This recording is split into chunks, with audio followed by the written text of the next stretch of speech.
community. We cannot do it alone. So that's one aspect. On the other aspect, Somalia is an exception because there is no history in the world where a country has been without functioning government for 22 years. So in that aspect, we are exception, and we need more input, more support, more attention than the other experiences of post-conflict environment. Coming back to the United States government, well, the Somali government requires the recognition of the world as the world to recognize as a legitimate government, functioning government. And for the past 4 months that we were in office, we did a lot of work that brought the attention of the international community to us. And we come up with plans that are convincing. And we made discussions with the world leaders and different countries to show them our blueprint, the way we are going to move forward in the future. This, with the limited achievements that we realized in the ground, put together, make the United States convinced that this is the time to recognize Somalia as a legitimate state in its own territory. Regarding the recognition, it is the base for many programs or money assistances. Somalia was not having access to the international financing institutions. Somalia was not having access to bilateral relations during the 12 years of transition. This is a time that Somalia has knocked those doors, and those doors started opening now. Last week, we met in Mogadishu with the World Bank, and we discussed extensively on how Somalia can get back to the family of the World Bank. And there are a lot of things that have been put in place, but two major prerequisites was a diplomatic recognition, and the other one was financial issue on how Somalia can address its debt, arrears, and all this. And diplomatic recognition is a base. It was proved to be base for Somalia to have an access to the international financing institutions like the World Bank and the IMF, which is very, very important for the reconstruction of Somalia. And today, the recognition that the government of Somalia get from the United States government is a turning point for that. We believe the coming days and weeks, you will hear more countries of the world recognizing the Somali government, following the steps of the United States government. Besides that, when it comes to United States government, United States was dealing Somalia, supporting Somalia all these long years through intermediary institutions, NGOs, UN agencies, private contractors. This was how United States was supporting Somalia. From today, the United States government will be directly dealing with Somali government.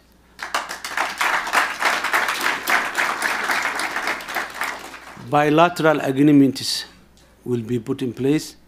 We agreed to have technical committees working together on how to reconstruct Somalia and the role that the United States can play that role.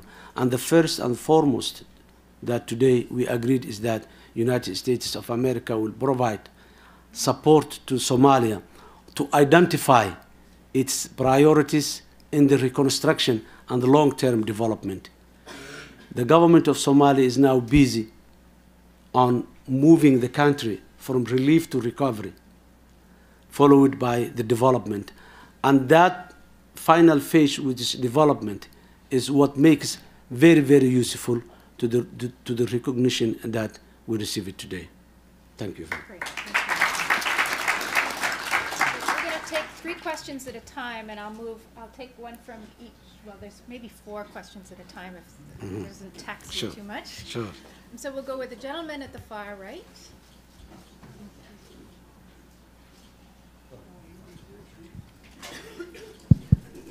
Bismillah, alhamdulillah, salatu wassalamu ala ashraf al-mursaleen. Mr. President, I greet you. Thank you. And we welcome you, and we love you. Thank you. And indeed, you have already showed us your leadership by being with your people during the difficult times.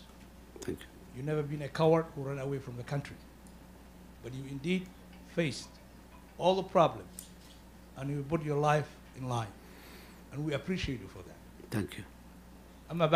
After that, Mr. President, there are forces that destabilize Somalia, invisible enemies, and sometimes obvious. So far, I can understand your government is not ready to face that. But diplomatically, what have you done to stop outside forces that destabilize our country? And I sit and listen to your question. Assalamu alaikum. And please identify yourself before your question. Sorry, I forgot to say that. My name is Umar Abukar, and I'm Imam at the Ivy City Mosque. Thank you. Also lived in Washington for the last 35 years. Oh, okay. Thank you. This is Thank my you, hometown. Omar. Thank you. Great, thanks. Thank you. The lady here.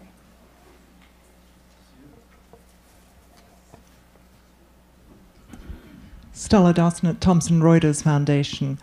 Two questions. Firstly, a World Bank report and a UN report last year said that the prior government, of the funds that were going into the country, about 60 to 70% was going out in corruption. What are you doing to tackle that problem? And specifically, I believe that there was, I'm not quite sure if it's Deloitte Price Waterhouse was giving some consultancy report on how to make financial reforms. Could you update us on that? And then a slightly different question regarding the rule of law. There have been some very disturbing reports the past month about gang rapes by security officials in Mogadishu of internally displaced women. And in particular, a woman who has been arrested, and now her husband is now also in jail, and a journalist arrested who is attempting to interview her. You have spoken out about rape. What are actions you're going to take in this case?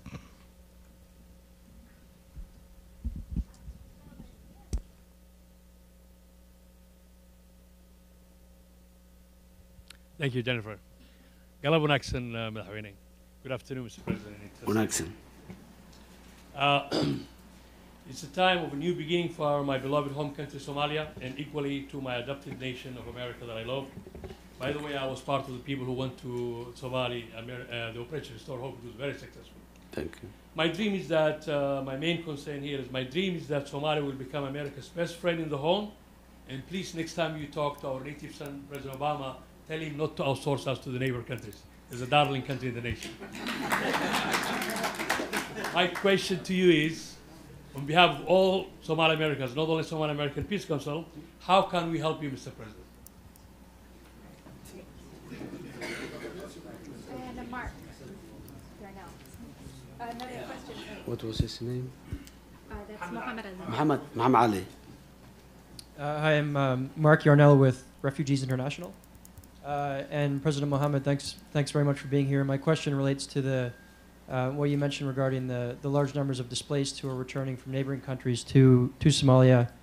And while certainly there must be a draw to areas where there's increased stability and security, what we're learning is that a large number of Somalis are returning to Somalia because of concerns of abuse and insecurity in Kenya, and feeling sort of forced out of the country, especially those who are traveling by land. And certainly the uptick in those returning to Somalia sort of started happening after Kenya made an announcement they were going to not allow urban refugees to live in cities anymore, which then led to increase in arrests. So I'm curious sort of what your engagement is with the Kenyan government to ensure that when Somalis do return, it really is voluntarily and it isn't because of fear of insecurity in Kenya. Thanks.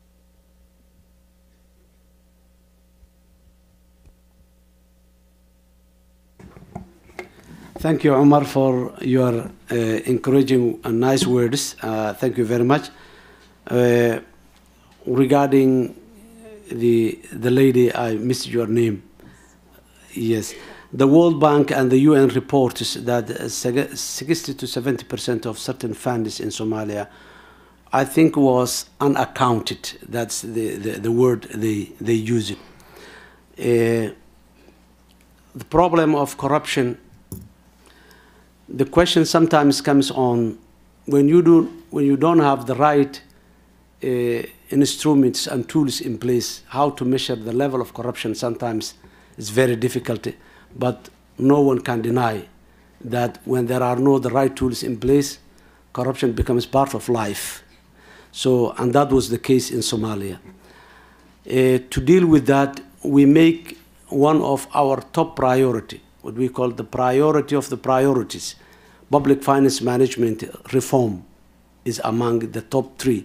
Second to security and judiciary reform is public finance management reform. We started overhauling our financial institutions. We have a new Minister of Finance in place, a new Governor of Central Bank, and a new Accountant General and new Auditor General. Integrity institutions of the state, at leadership level, we overhauled, and we continue that up to the lower level.